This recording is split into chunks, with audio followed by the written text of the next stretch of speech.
Let's go.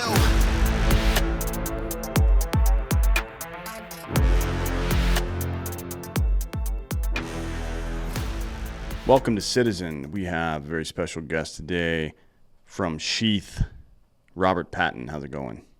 I'm doing very well, sir. Thank you so much for having me. Sure, yeah. I've been using your product for several years now, so it seemed like a good idea. That's good to hear. We have a lot of loyal customers, and I'm happy to hear that you're one of them. Thank Yeah. you. Yeah, I appreciate you taking care of my dick and balls, you know what I mean? It's a very important thing to look. You don't want to skimp on like your bed and pillows because you sleep for a third of your life. You don't want to skimp on anything that has to do with your junk or your diet. No, Those are the three things that I think you should spend money on. I wholeheartedly agree because it can be a distraction also if you're like uncomfortable and down there. Yeah, So, nothing's worse. Nothing's worse. Mhm. So what? Let's get into your background a little bit first. So you were in the military. Yes, yes, sir. I was in the army. I did 2 tours in Iraq, and I joined at 26. So I joined like a little bit later, but I really enjoyed it, kind of. What did you? Where were you stationed? What did you do? I went to basic training at Fort Lee, no, Fort Jackson, and then I was stationed in Fort Lee, Virginia, Mm, and we were a support group for a quartermaster company, and I didn't do anything terribly like exciting. It was more or less depressing because we had dealt with a lot of the casualties mm, of the Iraq war and Afghanistan. So the people that put the flags on the um, cargo transfer hmm. cases were I was that guy, Oh, okay, and not a fun interesting. job. And Yeah. you were in for what? 20 years? It says I think here. Is that right? I did 2 tours and I did 6 years. It was more than enough to it was like 20 years worth of Oh yeah. Sorry, I seeing read this wrong. It says you were going to do casualties. 20. Yeah, I don't blame Yeah. you. I did 5, and I was like, eh. Well, I mean, when I got out, the war was kind of coming to an end. It was in late 2010. Yeah. It was like I'm not going to stick around. Like our next deployment was scheduled, and it was to go train Afghan police. I'm like, fuck that. I'm not doing that. That seems like Yeah. a bad That's very idea. similar to where I was at in my our next deployment was scheduled. We were supposed to go to Afghanistan with the Fourth Infantry Division, and our mission was going to be to win the hearts and minds of the Afghanis, and part of that was going to include us not wearing protective vests or Mm. helmets so that we would be showing them that we trusted them. And I was just like, that seems a little risky. So, anyways, I deferred out of that deployment and was able to exit the military to pursue building Sheath, which I did have the idea for on my second deployment. And I really enjoyed the military. I enjoyed the army, like the training aspect, the camaraderie, the pushing yourself beyond your what you would, normally be accustomed to, and excelling and over. I was kind of like one of those overachiever types, especially in the company I was in. I wasn't with like a bunch of badass special forces guys or infantry. I was with a support group, and I was the badass in our group as far as PT and leadership and just really like the soldiering skills that you develop through being in the army. And I because it was just it's fun. I was like an adult playing with guns and all the equipment that they let you put your hands on, and I enjoyed that aspect. But the the job itself, it just wasn't my cup of tea. Mm. Yeah, it's I mean, that part of it, um, it's I don't know, it's one thing to deal with. Like I was in the infantry in the 82nd Airborne, so our job was pretty clear, right? Um, and to the point, I guess we stayed so busy that it didn't really affect us as much at the time. But people who were dealing with the aftermath of things, that's kind of a shitty job, to be honest. That's not one that I would want to do. I know some of our, like every now and again, one of our lieutenants would get pulled to go be um, the brigade's What I don't know. I don't remember what the billet is Mortuary called. affairs. It's a mortuary affairs like specialist type thing. Yeah, well, I mean, so they would go talk to the families and shit like that. I just like fuck that. I mean, somebody's got to do it. And I appreciate the people who do, but there's no way I could do that job. I couldn't do it either. I did it, but it's a very short term job because it can really weigh on you. And a lot of the guys, nobody, not many people did 20 years in that MOS for good reason. Nobody should see that many casualties in a short period of time. I mean, it was like every day. Well, I was stationed in Balad on my second tour, and we were averaging two casualties a day, and that it was just a very rigorous job. I mean, we had to do it with dignity, honor, and respect. We Hmm. had to do it by the book. This is a very serious situation where someone just died in a war, and their families are going to be expecting them to be returned with all their stuff, and you know, just hopefully in a full, like a not missing parts of their bodies, but a lot of times it was like goo, and we were Hmm. processing just parts, and you find their um, dog tags, and okay, so this is them, and it was just it was brutal, dude. The jokes that we would come up with to just pass our the time or make light of the situation because it was so dark were very memorable to this day. I still remember some of the stuff that my friends would make fun of, and it was dark and it was but you had, like, being in that situation, you, in order to cope, you kind of had to make light of the situation. Right. Yeah. Yeah. It's tough, man. I mean, people do the uninitiated look at our sense of humor and they're like, you guys are fucked up. Like, no, we are just experiencing fucked up things. It's not the same. Yeah, no, totally, yeah. And my company and myself, I'm a big fan of comedy in general, and these really dirty Hmm. comics and non-PC comics and stuff, and that's what I gear my attention toward because I don't know, I just built up a level of uh, I don't even know the word, but just you had to make fun of the situation in order to get by. So that's still what I kind of do to this day. Oh yeah, I think we're all kind of in that boat. Because what else are you gonna do, really? Um, and then, so as you were transitioning out, what was that like for you? Because a lot of people have different stories about it. Some people it's easier than others, but it sounds like you had a plan to do Sheath before you even got out. Is that right? That is right. And that made it a lot easier. So I had my attention focused on a mission before I even got out. I had a team that I was building on the outside to help uh, run the company. And so I had my own little mini squad slash army of soldiers ready to be led by their new leader, General Patton, uh, when I got out. And so it was a lot easier for me. I remember, though, dealing with some of my friends who were getting out at the same time. And like one in particular, he wanted to hang out. He was starting a band because he got out and he was getting like uh, benefits from being, what do they call that? Did like disabled or Hmm. whatever. You get some military benefits and stuff. And he was trying to do his own thing. And because he saw me doing my own thing, and he wanted to be in my midst to kind of have that positive vibe or whatever. But he was coming over and he was like doing a lot of coke and he was doing a lot of drugs. And I was like, I've been there, done that type thing. And I know where that leads. So I was trying to distance myself from him in particular because I'm trying to build something and he's trying to just probably basically survive. We had a little technical difficulty there, but you were talking about, and I want to go all the way back through it because I think it's meaningful. You were talking about your buddy um, when you were getting out and just the different experiences that the two of you had. Like, I think you make the point that you had a mission and he didn't necessarily have one, right? Yeah, exactly. I mean, he was trying to be in a band.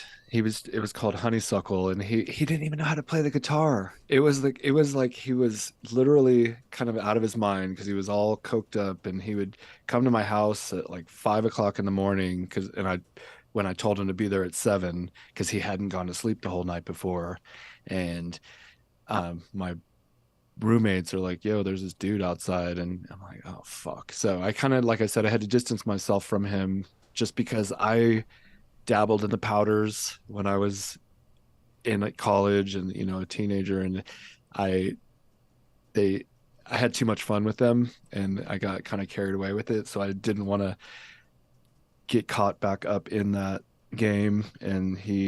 So I distanced myself from him, and it wasn't long after that where he hung himself. And I felt kind of guilty about it because he was trying to reach out to me and be associated with me, and maybe I could have helped him. I don't know.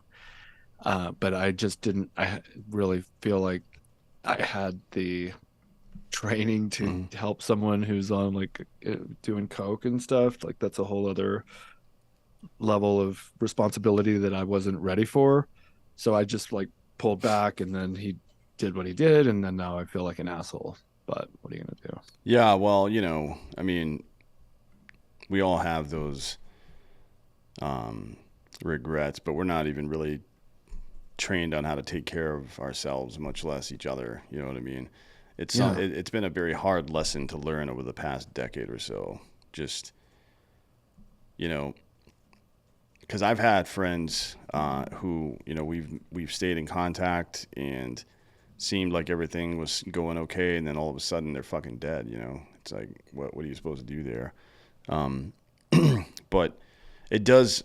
Your story specifically underscores the difference between somebody getting out with a plan and somebody not getting out with a plan. I think it's really important. So, um, tell me about what inspired you to do this stuff while you were in. Like, what was it about underwear specifically, or what was it? Just like a gap in the marketplace that you decided to fill in, or what was it? I'm not that smart, or that I don't have that much foresight. I literally was out in the middle of the desert and I was sweating my balls off, and I was so uncomfortable that I decided, A, I thought there's got to be an underwear with a pouch in it because I was wearing the army issued whitey tighties. They were tan, they were super uncomfortable, and but I, being a guy, whatever, didn't really think about underwear my whole life because who does? It's Mm-hmm. just one of the things you put on, you take it off, and you change it every day, etc. But in that extreme situation, I had a extreme discomfort, and they say necessity is the mother of invention. And I like had this invention in my mind, but I also was aware that someone else had probably already come up with it.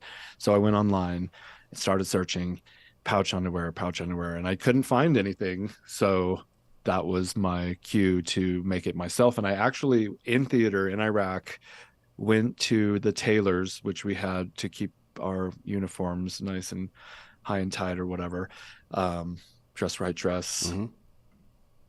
And but instead of having them tailor my uniform, I had them tailoring my underwear. And so I took a drawing and basically some fabrics, and I was trying to describe to them because they were actually third country nationals. They weren't even, like soldiers. They were the TC, and they were kind of snickering at me, but they did it. And I went back a week later and I had this underwear with a pouch in it, and the pouch was way too small. And but the concept was there, and I could see I just needed some adjustment.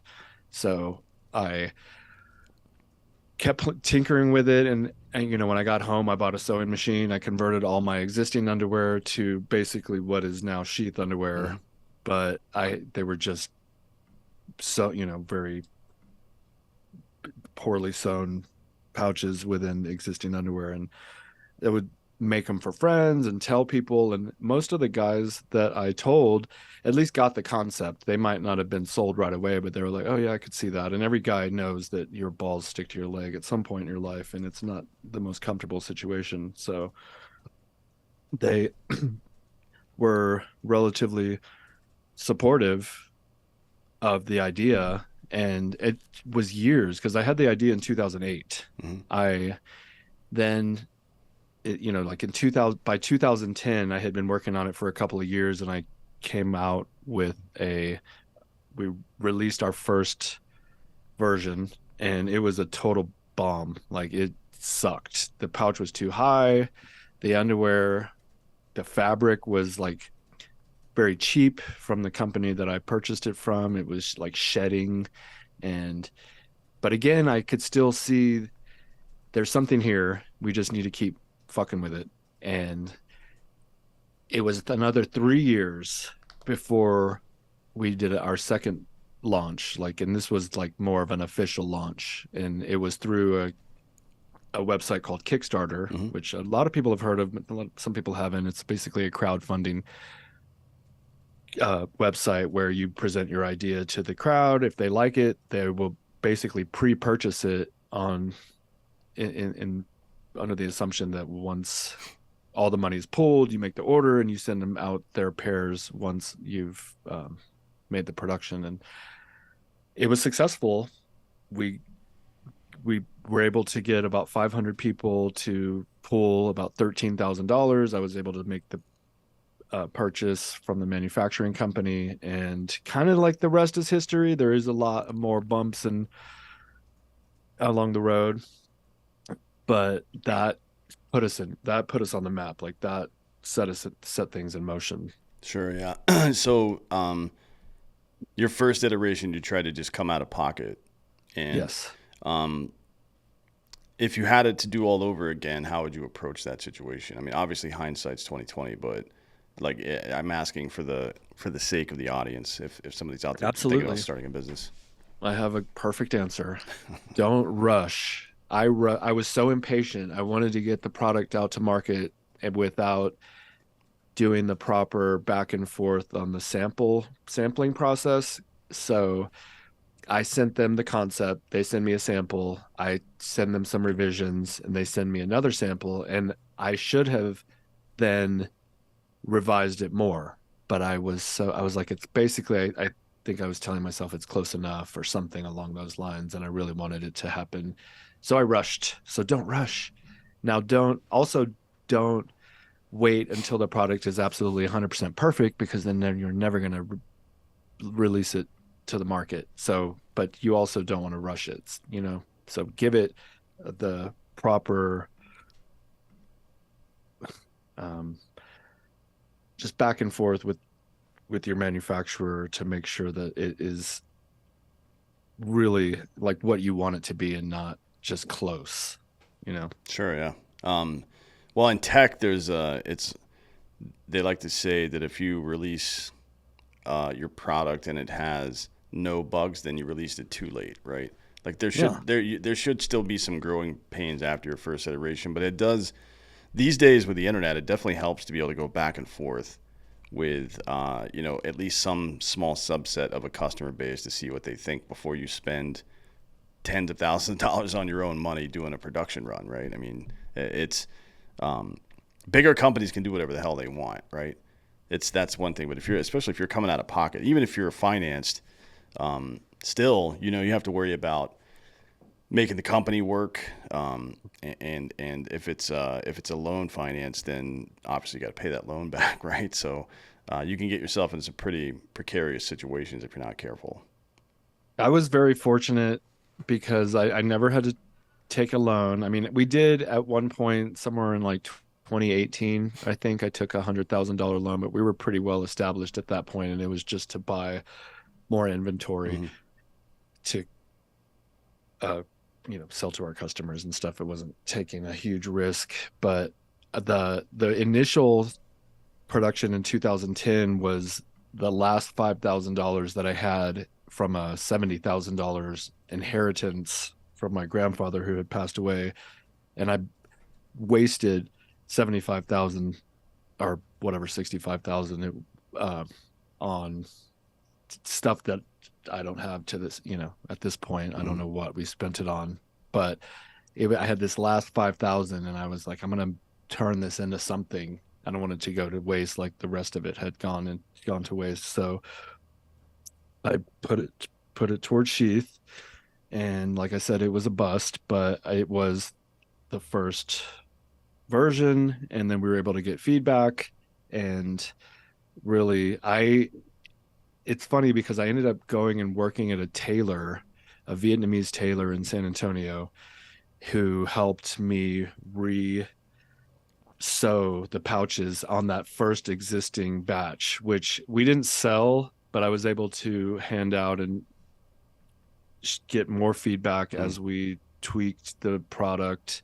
And ultimately, we ended up making a completely new design. It was the same concept, but just tweaked it because I had this dude who was a master tailor. He'd been doing it for 30 years, and we made a sample from scratch. And that sample is what we sent in, or that we showed for the Kickstarter and presented to the Kickstarter backers. And that's what was successful. And then, like I said, that's what kind of put us on the map. We ended up, it's funny because it was successful. We got the product, shipped the underwear to all of the backers. Everyone's happy. We sell out. I have to order more. When I ordered the second round from that Kickstarter, that manufacturer, I don't know what they were thinking, but they sent me product that was unsellable. The pouches were all mangled. There had like the stitching was just like frayed. I was like, why did you even send me this? You should have just kept my money. But now I'm in a situation where I have all these customers, and now I have underwear that I don't want to give them because it's going to ruin my reputation. And I'm back to square one because I spent all my money on this latest batch, re-upping. And so now what do you do? And without a moment, like without any hesitation, I was like, we got to do another Kickstarter. Mm. Because there was a little bit of hesitation. I was like, oh man, we're gonna ask them for money again. But I didn't. I don't know. I didn't feel like I really had much of a choice. I was willing to sell my car. I had a car, a Forerunner, that I probably could have got $5,000 for, and I was ready to sell it if I needed to. But there's so many directions this thing could go to. But essentially, when I didn't hesitate and the universe saw, I like to talk in like woo woo sometimes, that I wasn't going to give up. Mm. It was like the doors opened. It's weird because I came from nothing, you Mm. know what I mean? And like where we're at is we're really blessed. And sometimes it hits me like, whoa, you fucking did this. And so what happened was like out of the blue, a manufacturer reached out to me and they said they wanted to produce for us. And we just so happened to be needing a manufacturer. And so I sent them a sample. And then what they sent me back was better. Sorry. Yeah, take your time. Than what I sent them. And there's all this uncertainty when you're doing something like this and you don't know what's going to happen. But when I tried on the sample they sent me, it was so good. Mm. It was so comfortable. Like all my uncertainty washed away. And this was like a 6 to 12 month time frame where we were in between running the second Kickstarter. And so there was a lot of waiting. And, you're laying there in bed at night and, questioning what you're doing with your life and if it's all going to work. And you have this anxiety. And I remember I would go to my closet and grab that sample,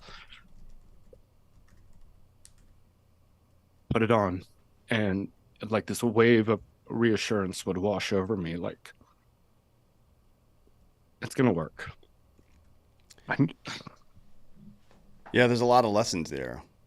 You Yeah. know, the first one is the one that I think defines it defines the military especially, and it's the don't quit attitude, right? I mean, even at the highest level of the military, now there's some differences between these selection processes, but the majority of the selection process is except for like Delta selection, all the other ones, or maybe I guess DevGru as well, but all the other ones are just to see if you're going to quit or not, right? They feel like if you're competent enough, we can teach you pretty much anything. This test is to see if you're going to quit or not, and that's rule number fucking one: don't quit, never quit, Y- right? Yep. Once you quit, it's over. Yeah. And the second part that I think dovetails into that is something that I say all the time. In life, you can control your attitude and your effort, and that's it. You know, the circumstances are going to change. Sometimes good shit will happen, sometimes bad shit will happen. But the way you approach it is going to determine your outcome, right? And there is a causal direct link between your level of effort and your attitude and the outcome that you're going to get. You're not going to succeed every time. Hall of Famers only succeed 30% of the time. You know what I mean? But over a long enough time period, that attitude is going to get you where you need to be. Yeah, an attitude of gratitude. I mean, that's like a cliche, but I try to maintain that attitude, even though it's hard sometimes. But, staying grateful and positive and just optimistic with, like adapt and overcome is a kind of a key component of military training. You just make it work. And we, I was very into like the military training and I loved that. And I would have loved to go to Buds or something because I have that no quit attitude. Mm. I remember in my freshman basketball team, that's how they decided who would make the team. They fucking ran us until you threw up, until like they'd yell at you and like berate you and just like they were trying to make you quit. I made the team, barely, but I didn't quit. And that was just, I don't know. Some people are made that way. I don't know that I'm necessarily special in any kind of way. I just don't give up. I don't quit. And I don't think a lot of people aren't made that way. I remember going through basic training and the other soldiers are getting yelled at and they're crying. I'm just like, did you not know what you were getting yourself into? You're serious? Yeah, that's always fun. It's like, welcome to day one, buddy. It's only going to Yeah, get worse from here. I loved it. I mean, I don't know what, maybe I'm sick or something, but like I loved when they were telling you're not gonna make it, you're a loser, you're mm, fucking nothing, and we're gonna break you. And and they were testing me. I don't know, mm. but I was like, I don't know, bring it, let's go. Yeah, I mean, you again in any kind of situation like that, um, you get to absorb the information however you feel like it, right? However you choose, not however you feel like it, it's however you choose to absorb it. And if you can either put that energy in front of you and it'll stop you, or you can put it behind you and it'll motivate you, right? I mean, that's a real thing. Um, and then and just in that brief story, there's a lot of other lessons that I see as well. Like one of them is having the right partners makes all the difference in business. Um, you know, and it isn't always the partner with the most connections or the most money either. Sometimes it's the people that you share values with, right? That care about putting out a good product, for example, like the people you're talking about. Yeah, absolutely. I have a team that have basically been with me since the beginning. And yeah, I could probably find some higher level executive that has experience working at a huge underwear company, but I just it I don't want to mess up the kind of the vibe that we have going with our company. And we got a good team, a good cohesive unit that works well together. So we're just gonna keep on keeping on the way we've been going. And from the get-go, from 2013, from that Kickstarter all the way up to 2020, 2021, we doubled in revenue every year, which is pretty good growth rate. We went from 30,000 to 60,000 to 120 to 250 to like 500 to a million. When we broke that million, that was pretty cool. Then we did 2 million, then we did 4 million. And then it's COVID Mm, over, like after it, like that 4 million might have been a little bit of a, a unicorn in the sense that maybe we wouldn't have naturally hit 4 million had the government not injected trillions of dollars into the mm, economy. But the next year, so we actually had our first down year in 2022, but it was just barely. It's just like you saw a peak year that was unrealistic to, achieve, and like doubling every year is pretty unrealistic also.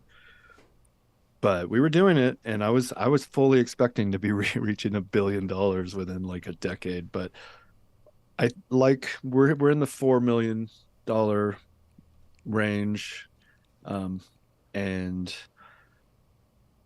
it's steady. It's not like we're not going down, and we do just so happen to be in a weird kind of a recessionary, mm. inflationary time period. So the fact that we're doing as well as we are, all things considered, I'm pretty optimistic, and we have a great loyal customer base, but also like a foothold in the market of like being a brand. We have all these UFC fighters, a lot of fighters in general in different organizations, these super high level comedians and podcasters and YouTubers that are speaking on our behalf and representing us as a brand of, and like you are a perfect example of our kind of like badass motherfucker that we want representing Mm. our brand type thing. So, Yeah, we uh, enjoy it too. I mean, both myself and Ross, like we did. I think we did a deal with you guys.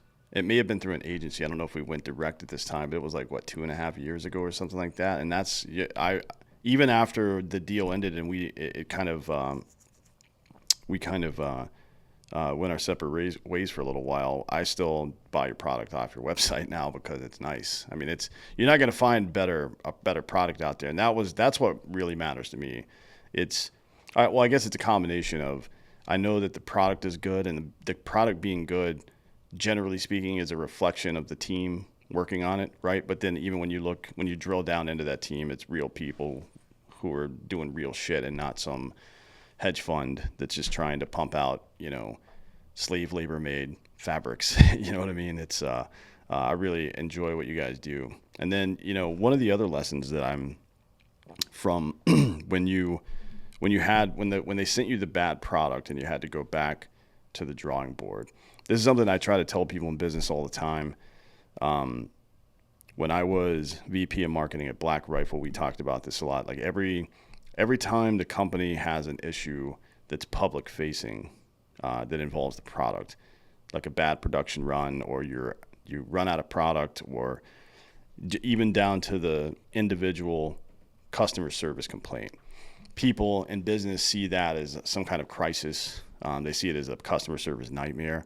In reality, it's an opportunity to show people your values. Now, the research shows that anytime, let's say you send the wrong size to somebody, or you send a shirt and the seam was bad and it got a rip in it. When you go out of your way to take care of that person is 7 times more likely to buy from you than a person who had a good experience, right? So each one of these times when you think something's going wrong, again, you approach it with the same attitude and effort mentality. Your attitude should be, well, I care about this. I'm going to make this right for you, and I'm going to put the effort forth to do that. And the customer is going to see it. They might roast you on the front end on social media, like, hey, what the fuck? You're an asshole. Why'd you send me this bullshit? And then I guarantee you, this has happened 100% of the time. You fix the problem, they're like, hey, my shit was all fucked up, but they took care of it in 2 days. It's a great company. I'm always going to come back. And that's how it goes, man. Even in life, every one of these little hurdles is an opportunity to demonstrate your value to your customers. their value to yeah, exactly. Like our values, we demonstrate our values, but I demonstrate your value to me as a customer. Like, you are the only customer that exists. We're going to go to the end of the world for you. And it's hard for me sometimes because I have a customer service team that they get a little bit jaded with customers complaining because that's all they really get. Hmm. But I remember when I was doing everything, so I was doing the customer service emails every time a customer complained. We not only do we fix it, I'll double, like I sometimes would, just for us, since we made an error, I'm not going to just send you the pair that we messed up on. I'm going to send you an extra pair Mm. on top of it so that you're actually happy that this error occurred, you know. And so you flip it from a negative to a positive. And I know, just like you described there, when an error is made and it's fixed by the other company, your loyalty is increased sevenfold. Mm. I made a I was in Denver last week, and I had to get a lift to the convention center, and I ordered a lift, like an Uber if you don't Hmm. know.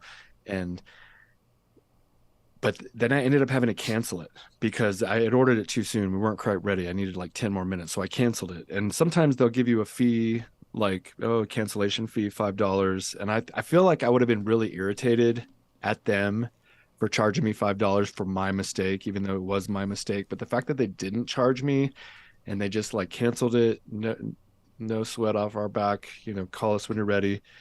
So I called them 10 minutes later, and then they came and picked us up and took us. But now I'm talking about it Mm. because I just, they didn't penalize me for my mistake. And as a company, I know a customer might order the wrong size on accident. I don't want to penalize them. Just send them the right size. Don't even, like blame them. Oh, you picked the wrong size. Because some companies will say like, oh, you made the mistake. It's your fault. Whatever. Like, no, are you out of your mind? Fix it for them, and they're gonna love you forever. Yeah, it doesn't And make a so lot of sense to.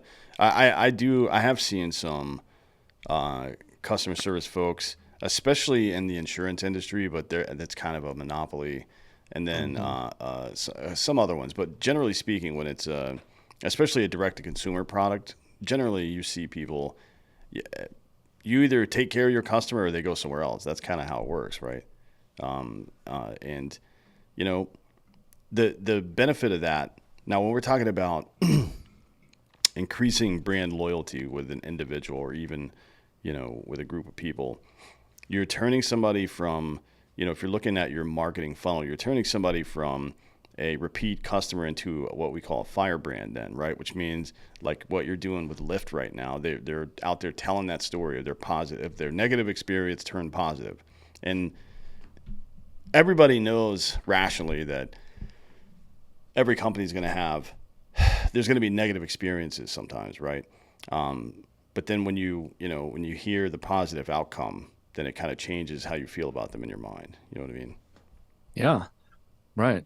And I'm sitting here telling you the story. And I mean, I learned, that's the one thing that I learned from, I have a master's degree in business, but like making a remarkable experience for your customer so that they're going to go out and tell the story of your brand, and just do something exceptional that, and every opportunity, like you said, every opportunity, you get this opportunity when something goes wrong to fix it and make it right. And then there's a story that can be told afterwards, rather than just like not taking care of them or giving up, I guess, ultimately. Because I do have that situation where I could have quit. A lot of people quit at the first sign of defeat when I got that bad batch of Mm-hmm. underwear the second time, like, it happened twice. So I could have quit in 2010 or in 2013, but that was never an option. And um, and a lot of people will quit, and that'll be their excuse. Well, I got the bad batch. The universe or God or whatever didn't want me to do this, and everyone will accept that, and you can go and live your life and without shame. But just know, like, that's the majority of the people are going to do that, and they're going to quit at the first opportunity of some obstacle, you know.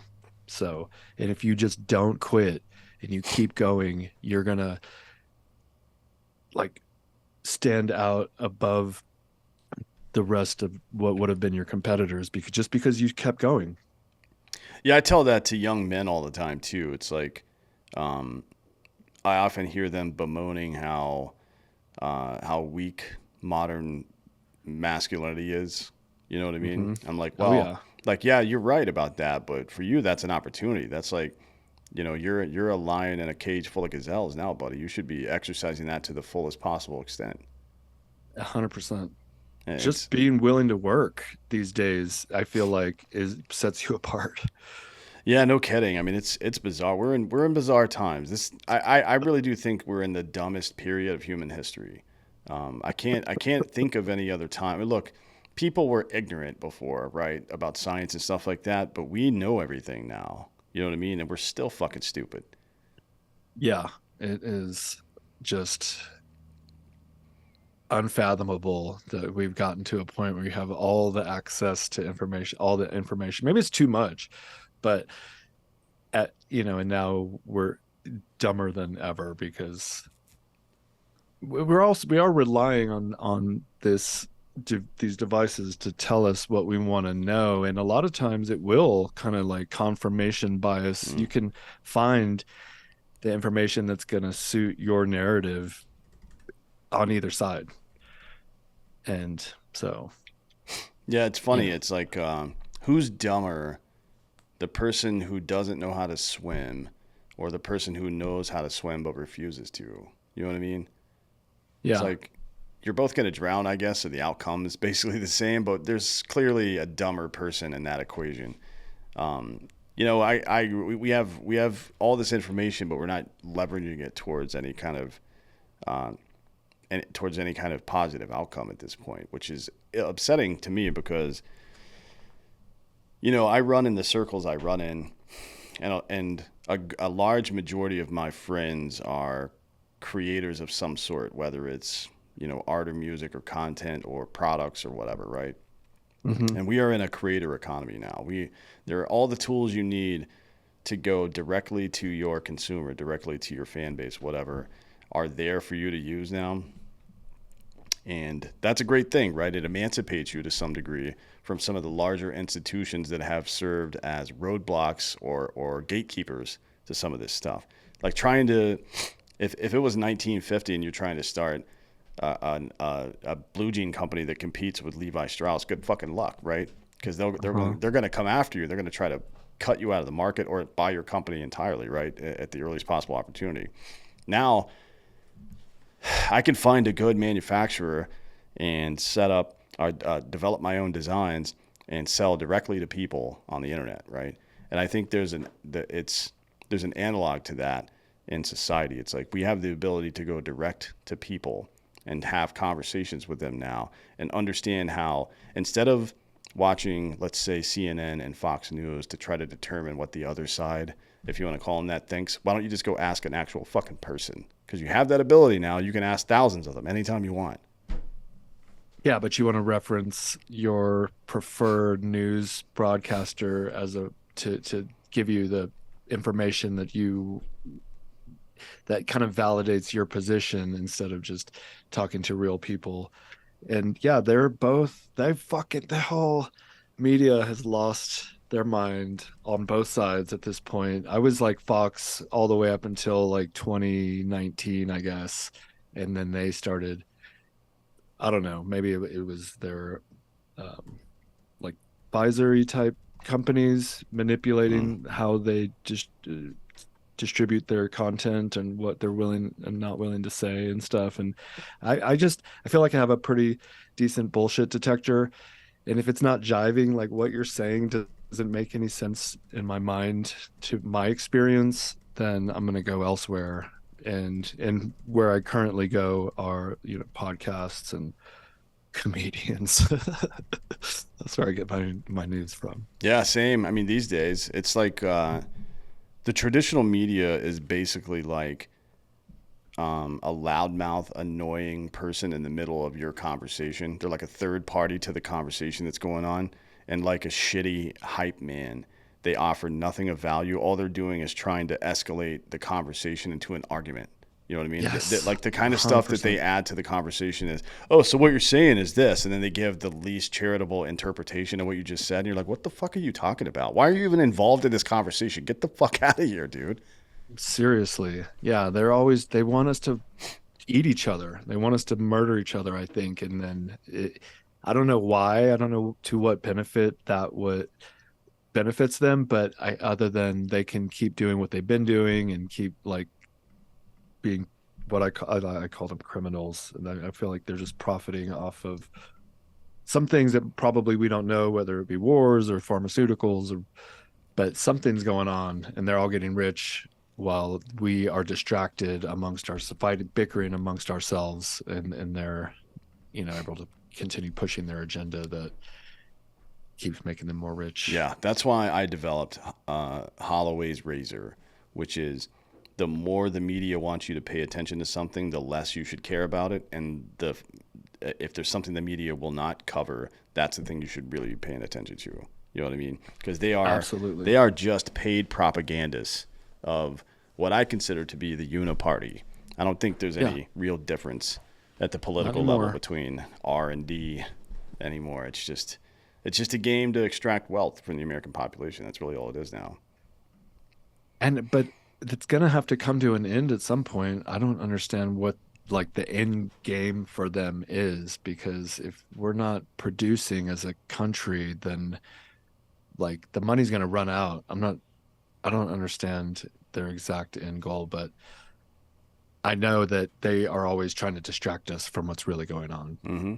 Yeah, like That's what I see. all these stories, like, oh, we may have found aliens. Like, shut the fuck up, dude. I don't care about that. Exactly. Like, get out of here. Or Not like, you're saying there's the one of Putin's oldest friends is starting a coup in Russia. No, he's not. No, right. nothing ever happened. He made it like 20 miles, and then parked his car and was like, all right, cool, we're not doing that. It's like, all right. I mean, I know. I feel like at this point, after the last 3 years or so, I can feel in my bones when somebody's lying to me at this point. You know what I mean? It's like, all right, dude, just at least try harder to make it like, try harder to trick me. I feel almost insulted at this point.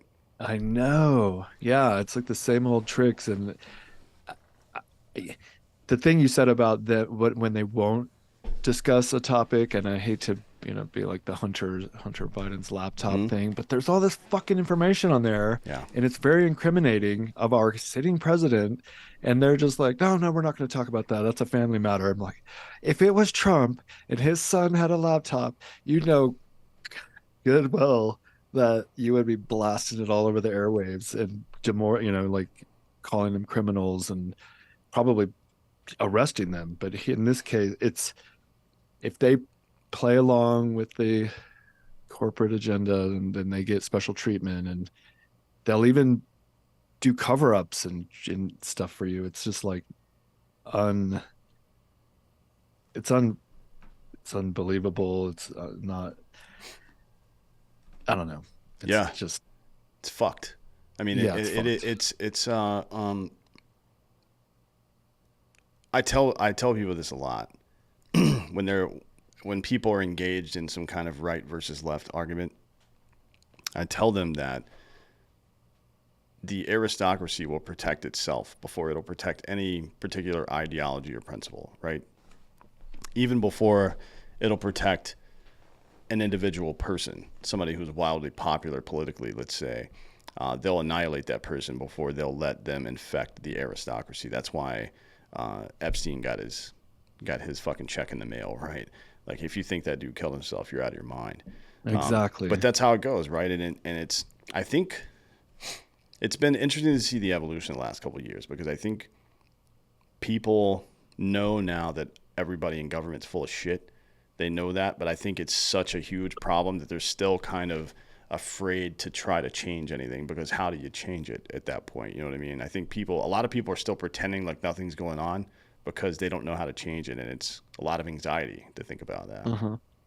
Yeah. And you don't know, a lot of people don't want to think that they can't trust their own government, but that was what we were founded on. You're not Yeah, no supposed to shit. trust them. Don't trust them. That's the first rule.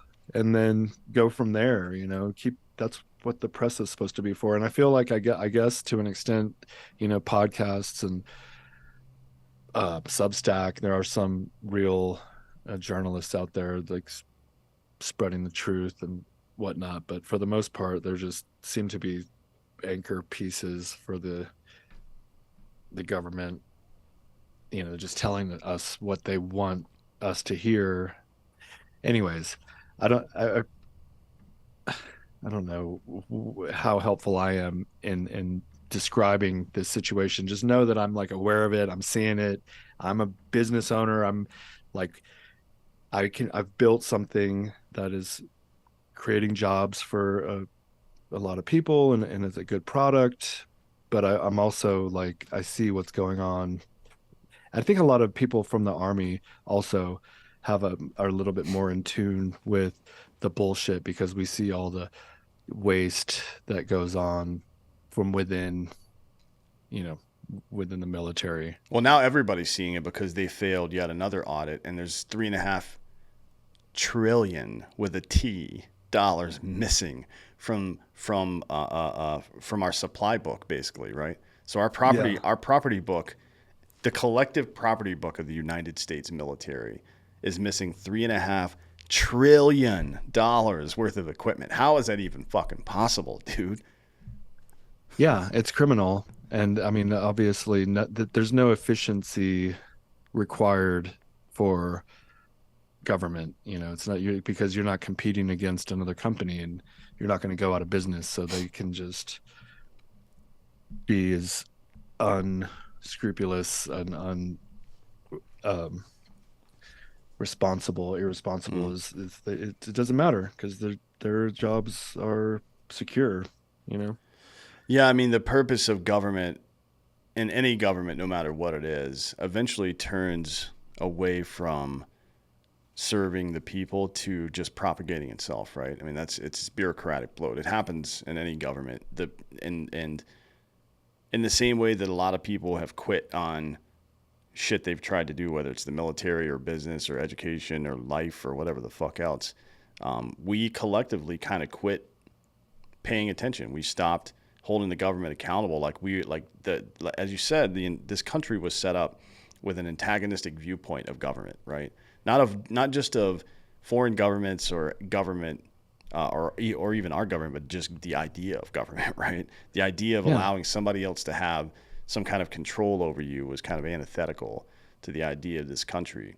And we fell asleep at the wheel because things got really comfortable. Now that sounds Hmm. like bad news, and we're not in a great spot right now. But the good news is that anything that can be created, any bad thing that can be created by a lack of effort can be reformed with effort. That's how it works, right? So Yeah. now's the time for people to start paying attention. And there's little things you can do. You can, instead of buying, you know, instead of buying your products from big box stores and conglomerates, right, that like that, you can find companies that you identify with and value and go straight to them and buy their products. That's what I do. You know what I mean? And sometimes you end up spending a little bit more money, or it's not quite as convenient as driving right down the street. But these days with shipping and stuff, it's actually not bad. You know what I mean? Like the cost difference is very slim. And that's one thing that everybody can do. It's like people ask all the time, well, what can I do to help solve this problem? You can stop giving them your fucking money. That's what you can do. Yeah. Quit playing the game and just like we'll create our own game online, so to speak, and supporting people who are of similar interest to you or companies, podcasts. Typically, I would support the brands that are supporting the podcasts that are presenting the ideas that I identify with. Mm, And that's kind of where I'm at. But that's just also because that's what I'm consuming online, anyways. mm. And then that's where I get my advertising from. Is the people who I'm listening to. And so if you just stop listening to the old bullshit and they're here, if they're watching this, then you probably playing, doing what we're saying anyways. But I think, so, like you said, supporting brands that support shows that you identify with are probably a good first step. I mean, that's the least you can do. You know what I mean? Yeah. But it is the least you can do, but it's something that every single human being can do, right? No matter, maybe it's only one little thing out of your monthly purchases. Maybe there's one thing that you can offload from Target or Amazon or whatever and go direct to a company. But that's one more thing in the positive column. You know what I mean? And over time, that shit adds up. Before we get out of here, tell people where they can find you. And give me your elevator pitch for Sheath Underwear. It's sheathunderwear.com, by the way, is the website.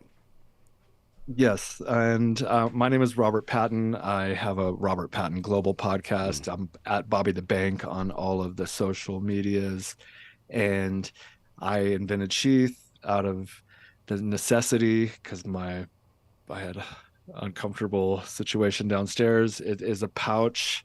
There's a pouch in the underwear that isolates your boys from your inner thigh region that eliminates sticky situations. So you can focus on the task at hand, whether you're hunting or playing a video game or trying to meditate. Anytime you have to unstick your balls from your leg is going to be kind of just like uncomfortable. It's like if you're in a line at a store or if you're in an airplane and your balls are sitting on your lap. Sheath is going to isolate them, and it's going to prevent that skin on skin contact, which is going to prevent that sticking from occurring. And it just so happens to be like super high quality. Mm-hmm. Sorry, a little longer than an No, elevator go. pitch, but the fabric is cooling in It is, addition yeah. to That's yeah. that's actually my favorite part of it. Like the cup in there is nice, but the fabric, the material is so nice. It's so nice, and the construction, the quality. I have pairs that I've had in my drawer for Mm. years, and so and if we have 100% money back guarantee on your first pair. If you don't like it, let us know. You don't even have to send it back. We'll give you your money back, and so that's how much we believe in it. I'm a avid wearer. I mean, obviously, I wear it every day, and probably hundreds of thousands of other people are as well. And there's no risk in trying it. So give us a shot and use promo code Citizen, and you can save 20% off your next purchase. Oh wow, we've got our own code now. I feel very special. Actually, is there a citizen code? I I know. it, there either was and there is going to be again in a second, but there will be by the time Okay. this is released. If the Yeah. if you're listening to this and you don't and Citizen doesn't work for you, then Drink It Bros has a code as well. It's 20% off, and I'm That telling you, they're the best. They're the best boxer briefs that exist. that's true. The drinking bros Yeah, too. Yeah. I care very deeply about my dick and balls, so you can believe me when I tell you this product is really nice. And you said, tell me again where people can find you specifically in your podcast. I mean, it's Robert Patton Global on all of the podcast outlets and or Bobby the Bank if you wanted to just follow me on like Yeah, Instagram or yeah. Twitter or something. I got to get my design guy to make you a new logo that has an actual RPG being fired in it, and it's just your face on the RPG. Um, That'd be dope. yeah, I'll do that. Yeah, because it can be like that's what's cool about RPG is it can be the rocket propelled grenade Yeah. or role player game or Robert Patton Global. All equally explosive. So thanks for coming today, man. I really appreciate it. It's been a really good conversation. I appreciate you having me on very much, and thank you for just letting me tell my story and speak with your audience. So I'll have to do it again sometime. Yeah, we'll do it again, and I'll come on your show sometime soon. Appreciate you coming today. Thank you all for listening. This has been Citizen.